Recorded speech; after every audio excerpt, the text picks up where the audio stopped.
de vous accueillir à Romba.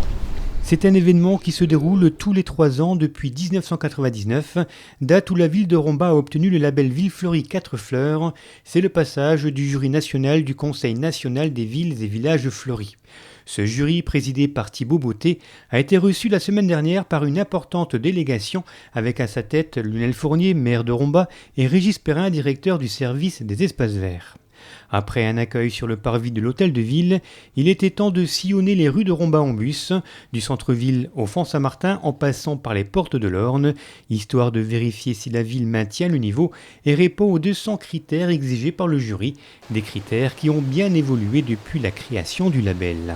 Les orientations, c'est de coller aux attentes sociétales, c'est-à-dire qu'aujourd'hui, la société bouge, évolue, et les attentes sont plus du tout les mêmes qu'il y a une cinquantaine d'années, voire 62 ans, puisque le label a été créé il y a 62 ans. Il y a 62 ans, le ministre du Tourisme souhaitait relancer, le tourisme et l'économie locale via le patrimoine et via le fleurissement. Donc à l'époque, c'était un label de fleurissement. Je ne dis pas qu'on mettait de la fleur au kilo, mais l'objectif, c'était d'avoir beaucoup de fleurs.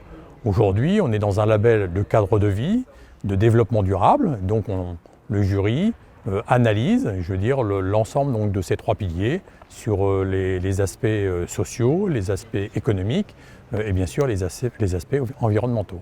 Aujourd'hui, le jury axe donc son label sur le cadre de vie et le développement durable, une stratégie bien différente d'il y a plusieurs années pour les villes qui doivent s'adapter et travailler leur aménagement dans la durée, la pédagogie et la communication. Et le rôle des décideurs, des aménageurs dont on fait partie, c'est bien de communiquer avec les habitants. Les habitants, ils ont besoin qu'on leur explique, etc.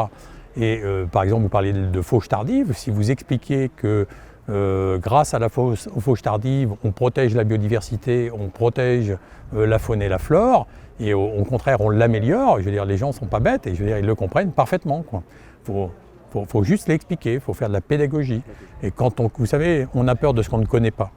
Donc plus on connaît, moins on a peur et plus on protégera. Et je pense que l'avenir de la planète, il y a urgence.